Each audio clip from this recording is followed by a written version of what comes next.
la independencia criolla y la influencia del capital inglés.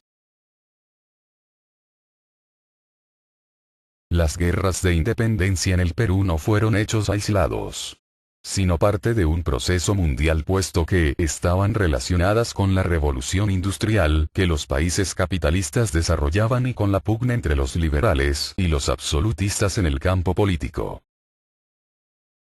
Con el impulso de la producción industrial, el sistema capitalista se consolida en el siglo XVIII y principios del siglo XIX.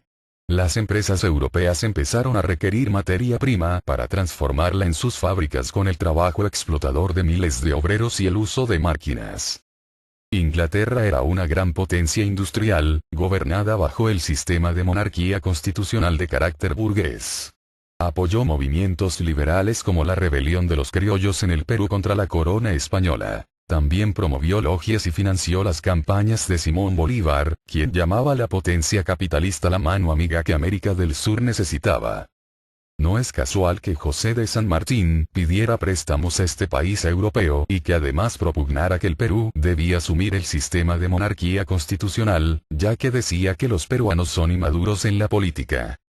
Ambos caudillos eran miembros de logias masónicas, sociedades secretas que fueron singulares centros de información y espionaje que surgieron en Europa desde el siglo XVI. Las conformaban sectores sociales de gran poder económico, como banqueros, militares de alto cargo, nobles y príncipes. Estuvieron dirigidas hacia la lucha contra el Imperio Español en América, lo cual era uno de los pilares de la política exterior de la corona inglesa, cuyo objetivo era desintegrar ese centro de poder y riqueza para provecho propio.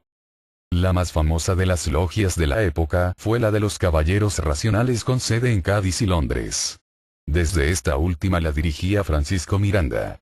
Por allí pasaron los futuros precursores: San Martín, Bolívar, Nariño, Miller, O'Higgins, Alvear, Sapiola, Chilavert y otros, logrando grados de caballeros racionales. En Argentina se formó la logia Lautaro con San Martín, cuya ideología era imponer la monarquía constitucional, siguiendo el modelo británico. Bolívar también era masón.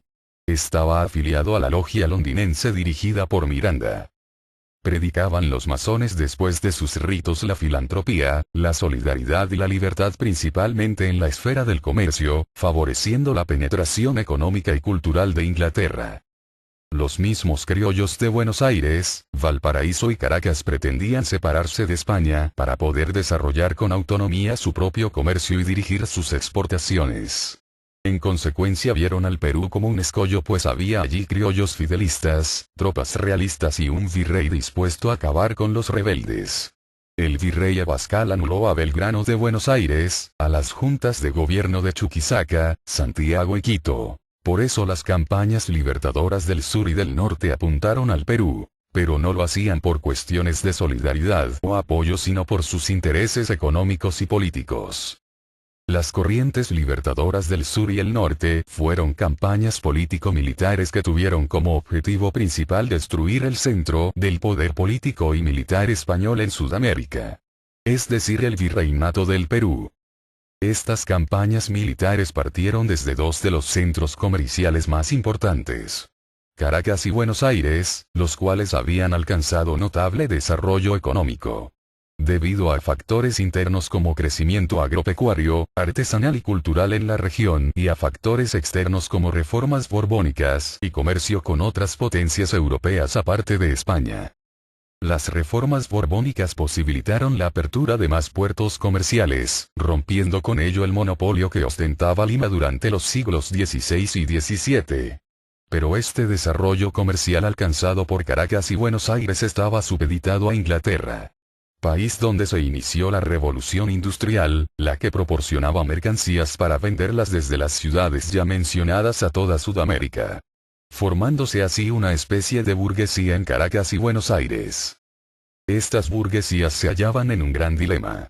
Estaban unidas a España políticamente pero a Inglaterra económicamente, siendo su relación con la primera una traba para ampliar sus actividades económicas. Por consiguiente, las burguesías comerciales lucharon por separarse de España con el propósito de organizar sus propios estados donde ellos constituyeran la clase dirigente y gobernante.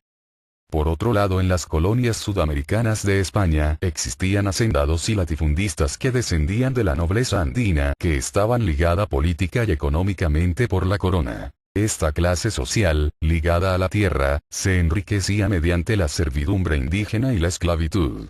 Por eso, a esta clase le interesaba la separación política, mas no realizar cambios económicos sociales en favor de las clases explotadas y marginadas, quienes siempre estuvieron en lucha contra el sistema de explotación impuesto por la corona española. Este gran sector social, es decir el pueblo, se encontraban los campesinos de las comunidades. Esclavos, mestizos, criollos pobres y españoles marginados por su condición económica. Ellos eran la fuerza motriz de estas guerras de independencia, pero lamentablemente estaban subordinados a los patriotas y realistas que no eran sino sectores de una clase dominante en pugna por el poder económico y político. Los patriotas buscaban la separación política de España.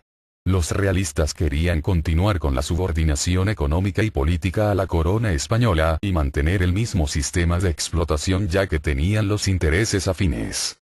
Las clases dominadas sudamericanas y peruana lucharon principalmente contra el sistema de explotación, pero al final no consiguieron lo que tanto anhelaban por falta de una ideología y organización política de acuerdo a sus intereses y otros factores externos. Además porque al mando de esta guerra estaban los patriotas o criollos y los realistas, quienes terminaron consolidando y estableciendo un sistema de gobierno republicano, donde los ciudadanos solo eran los que sabían leer y escribir, los que tenían rentas elevadas y familias pudientes.